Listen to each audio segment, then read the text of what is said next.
Olá, meus queridos amigos, tudo bem com vocês? Todos firmes nas promessas do Senhor? Amém. Então vamos aí para mais uma recapitulação, para mais um comentário, da lição da Escola Sabatina. E aí chegamos na lição 11ª, Estamos aí quase finalizando esse trimestre maravilhoso. E hoje com o título A Bíblia e as Profecias, tá certo?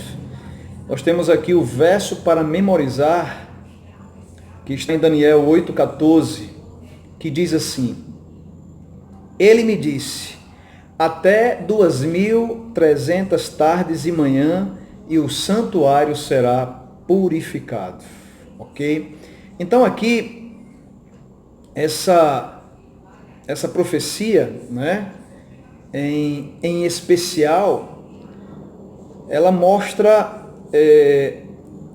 dois momentos proféticos especiais, Mas antes da gente chegar nela, vamos dizer o seguinte, que a Bíblia, ela é profética, A Bíblia, ela é profética. E nós, adventistas, somos também resultado de uma profecia, tá certo? Mais especificamente, que está lá em Apocalipse 10, versos 10 e 11, tá bom? Então, o texto vem falando, da profecia lá de Daniel 8, que teve início aí, às 2300 tardes e manhã, no ano 457 a.C., e foi até 1844, que foi o período, o início do ministério de Cristo como sumo sacerdote, tá certo?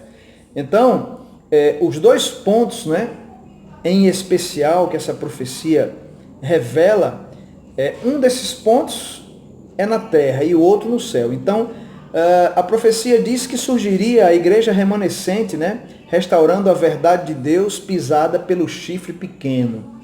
Quem é o chifre pequeno? Roma papal, ok? E o segundo ponto que essa profecia nos revela ao povo de Deus, é que haveria um acontecimento no céu. Que acontecimento seria esse? Que se iniciaria o juízo investigativo, e o chifre pequeno seria no final destruído e o reino dado aos santos do Altíssimo. Lembrando aqui, para a gente não confundir nada, que essa purificação refere-se, dos 2.300 anos proféticos, refere-se ao santuário celestial, tá certo assim? Então, nossa origem, a gente já viu que nossa origem, ela é profética, E nossa missão é também profética, Essa profecia, como a gente já viu, do verso para memorizar, fala de dois acontecimentos específicos e a gente já relatou aqui, tá certo? Então, como podemos interpretar as profecias corretamente, a fim de saber quando elas realmente aconteceram? Nesta semana, nós vamos estudar os pilares da interpretação profética historicista, tá bom? É interessante a gente saber que um dos motivos pelas quais, a Bíblia é profética, e um dos motivos pelas quais Deus usa pessoas, usa profetas, é porque Deus, ele faz vários chamados ao seu povo, Para que esses chamados? Em especial, para que o povo de Deus tenha a oportunidade de ter uma direção, para ampliar a visão espiritual e o povo saia de várias confusões. Que confusões são essas? Confusões doutrinárias, Confusões, em especial confusões da idolatria, não é? Ok? Então, nós chegamos aqui no tópico o historicismo e as profecias, Então, como nós já sabemos, existem algumas escolas, de interpretações. Existe o historicismo, que é a escola que os adventistas do sétimo dia adotam, mas existem outras escolas, existem o preterismo, existem o futurismo, É interessante a gente frisar que essas duas escolas, o preterismo e o futurismo, né, ambas tiveram origens através de dois padres jesuítas, né? E qual era o objetivo aí? O objetivo era tentar eliminar o historicismo, mas existe um porquê disso aí, tá bom? Por que eliminar o historicismo? Porque eliminando o historicismo, que tem uma metodologia contínua de interpretação, sem quebras, né? Eliminando, eu não tenho tempo de explicar profundamente para você aqui, mas eliminando o historicismo, né? A pele de Roma papal seria livrada, né? Ok? Então, é uma das... essas duas escolas, quando elas nasceram, os objetivos eram esses, né? De tentar eliminar do meio religioso o método de interpretação historicista, porque aí a pele de Roma papal, né, seria livrada, vamos dizer assim, né? E hoje o povo de Deus poderia, né, não ficar sabendo do que hoje nós sabemos, ok? Então, no capítulo 2 de Daniel, né, Daniel interpreta o sonho de Nabucodonosor, e aí a gente percebe uma sequência histórica, né? Esse é o método historicista, tá bom? Um método que, quando ele é usado, né, uma das suas características desse método é não haver quebra. Então, a gente vê que lá na estátua de Daniel 2, a gente vê Babilônia, Medopécia, Grécia, Roma, a gente vê essa sequência que não é quebrada, né? Ok? Então, qual é a diferença, né, do historicismo para outras escolas de interpretação? É essa mesmo. É porque é uma forma contínua, sem quebra. Portanto, a estátua de Daniel 2 e as sucessivas visões de Daniel 7 e 8 proveram o fundamento para a interpretação historicista protestante das profecias, que os adventistas do sétimo dia ainda defendem. Ok? Então, segundo as palavras de Jesus, que está lá em João 14, 29, não é? Como as profecias podem funcionar? Como sinais para confirmar nossa fé no Senhor.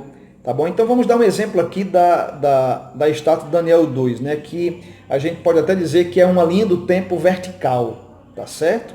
Uma linha do tempo vertical contínua, sem quebra, tá certo? Então isto é historicismo. Isto é historicismo, né? O livro de Daniel foi escrito, vamos dizer, há 25 séculos atrás, há 20 séculos atrás, né? E hoje nós já estamos nos pés dessa estátua, ou seja, ainda estamos no fluxo contínuo, tá certo? E se o método não fosse esse, não haveria possibilidade de termos o conhecimento que temos hoje, ok?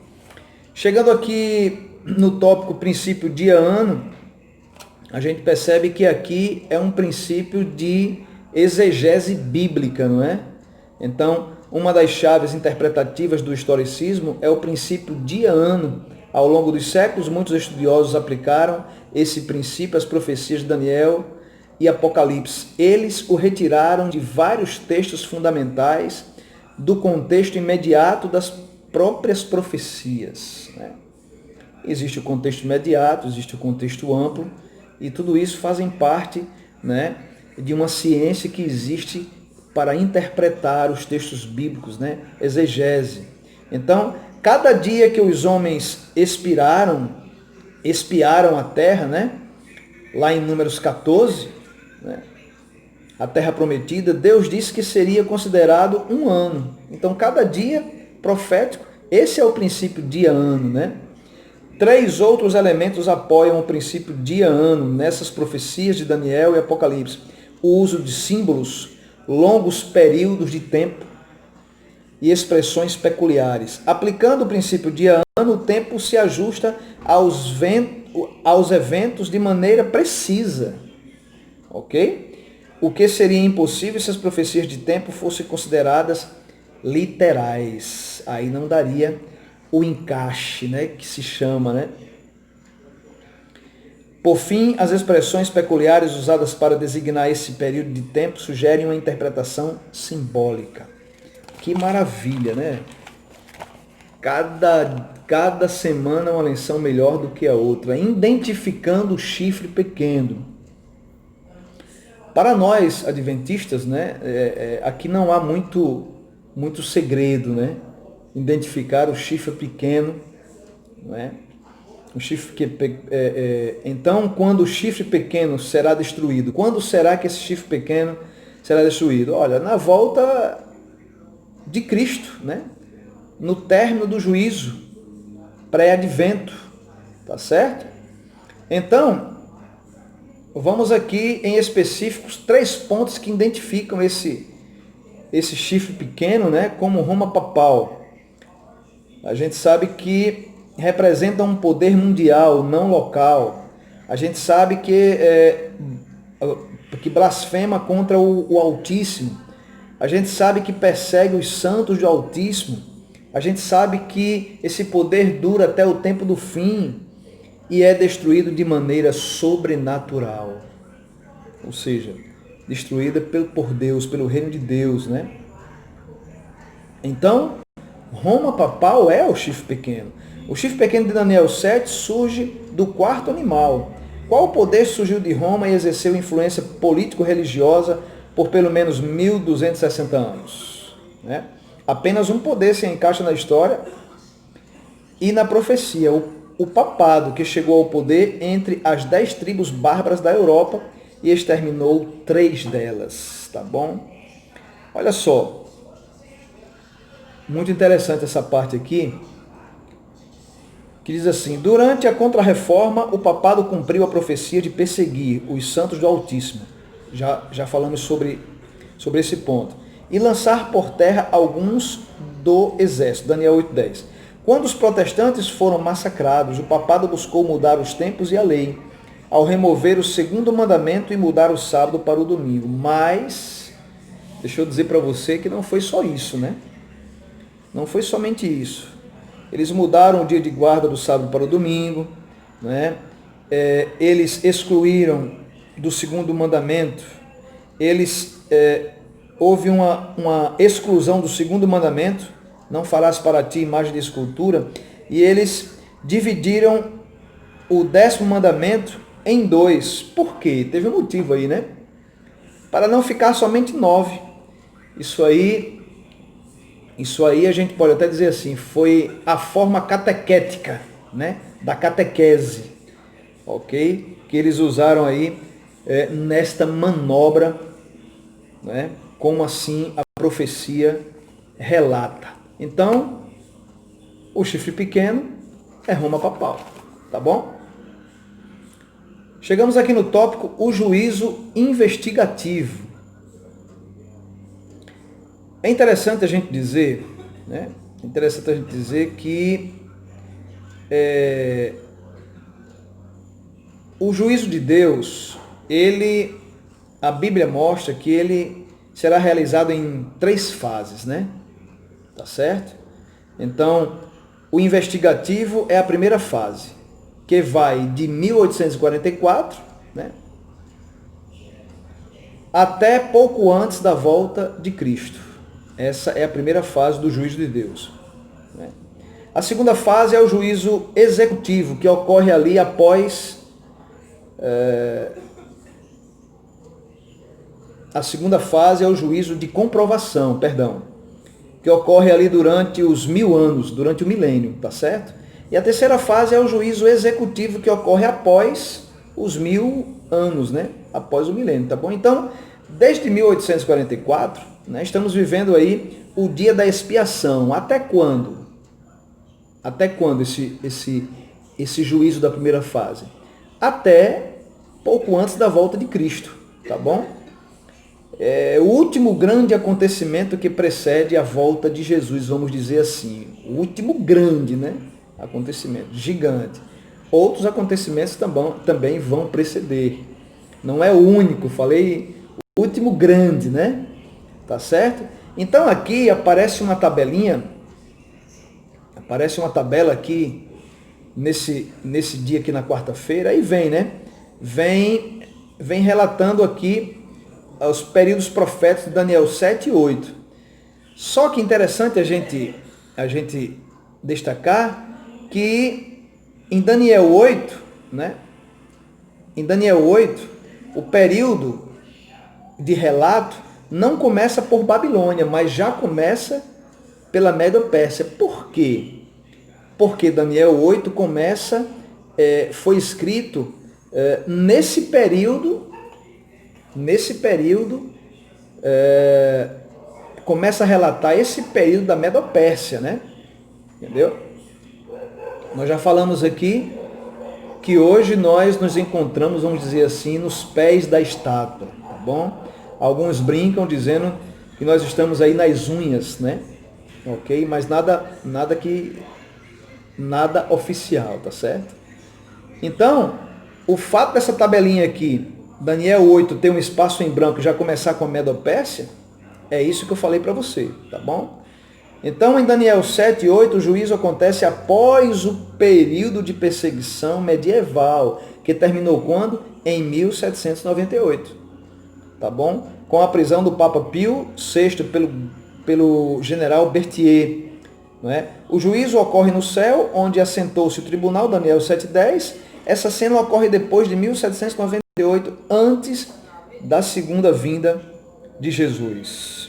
Eu quero, nesse tópico aqui, encerrar, não é? Conferindo um texto com vocês, que está lá em Eclesiastes 12. Abra aí a sua Bíblia para a gente conferir.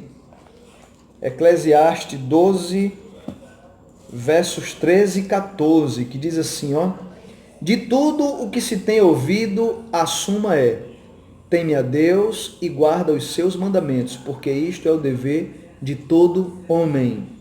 Porque Deus há de trazer a juízo todas as obras, até as que estão escondidas, quer sejam boas, quer sejam más. Olha, meu querido, minha querida, haverá um julgamento, e aí nós temos que entender que somos salvos pela graça, mas somos julgados pelas obras. Por quê? Porque as obras, elas evidenciam quem nós somos, tá bom? As obras, elas evidenciam quem nós somos, tá bom? Então, chegamos aqui no último tópico, né? Tipologia como profecia. O que é tipologia, rapaz? Podem ter um, dois e até três conceitos, tá bom? Então, deixa eu dizer aqui alguns para vocês. Então, tipologia pode ter o seguinte conceito: é um método de interpretação, certo? Deixa eu dizer outro conceito: ciência que estuda os tipos. Que tipos? As diferenças, né? Então, o uso da tipologia como método de interpretação remonta a Jesus e aos escritores do Novo Testamento e se encontra até mesmo no Antigo Testamento. O único guia para reconhecer um tipo e antitipo é quando um escritor inspirado das Escrituras os identifica. E por que não dizer também que é um método de Deus para mostrar o futuro? Exemplo. Vamos dar exemplo para ficar melhor compreensível aqui para a gente sobre o que é tipologia, né? Por exemplo, o cordeiro é um tipo, tá certo?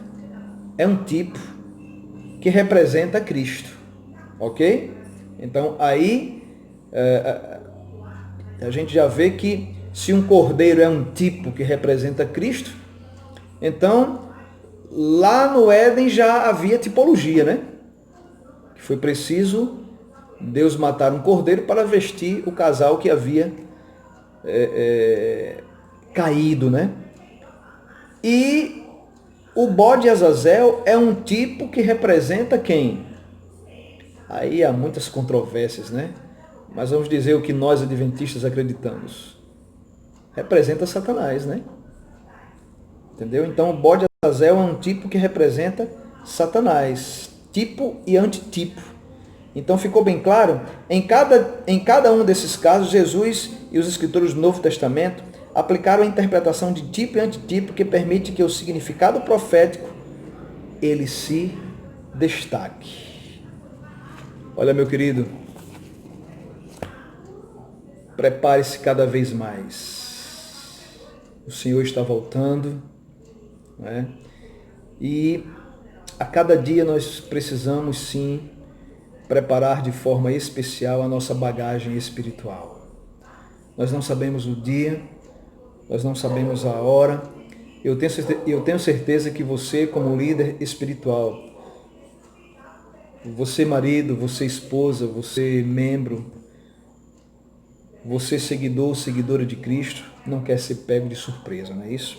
Eu quero concluir o comentário dessa lição maravilhosa,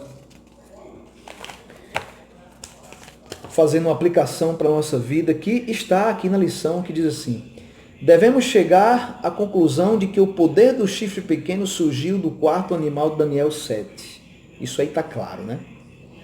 Da direção ocidental dos quatro ventos, e governou por 1260 anos, período que terminou pouco antes de Cristo entrar no lugar santíssimo do santuário celestial.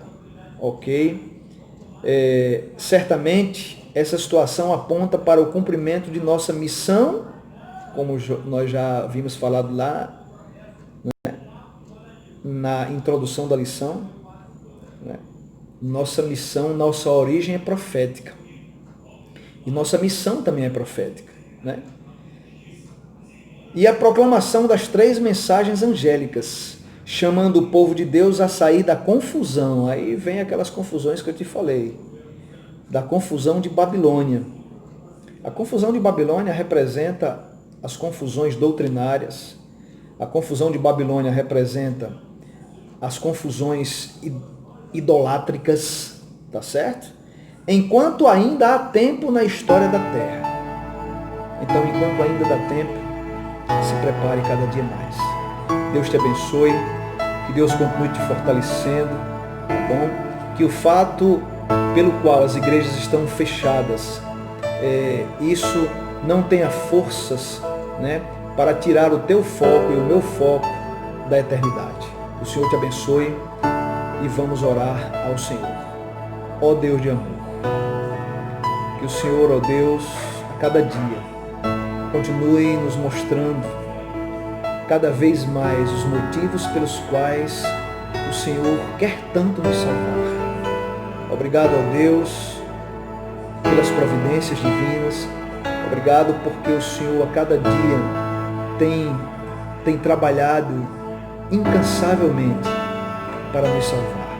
Abençoa cada família, abençoa cada idoso, cada criança, jovem, casal, família. Tudo isso nós te pedimos por Jesus. Amém. Fica com Deus e até o próximo comentário.